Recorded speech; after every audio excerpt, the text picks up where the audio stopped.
अब मैं आपको क्या दो एक गीत के सुना दूं। ये बहुत कम सुनाता हूं, लेकिन ये सुनिए। और उर्दू में इस किस्म के गीत लिखने चाहिए। गीत हमारे सबके लिए हैं, क्या अपना क्या गैर, कबीरा सबकी मांगे खैर। एक हाथ में लिए लुकाठी, एक हाथ में पानी, स्वर्ग जला दे नरक बुझा दे, हो न सके मनमानी।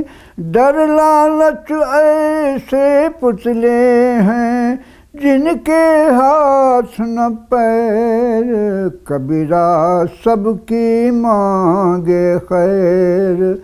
मंदिर मस्जिद गिरजा तेरे हैं, तेरे गुरुद्वारे, फिर तेरे घर में ये कैसे कदम कदम बंटवारे। एक ही तेरा रास्ता जिस पर मिले हरम या दैर, कबीरा सबकी मांगे खैर।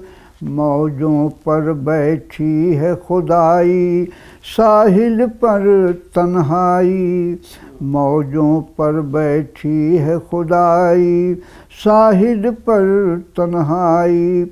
नाप रही तेरे सागर की सदियों से गहराई, डूबने वाला मन कहता है और अभी कुछ तैर, कबीरा सबकी मांगे खैर।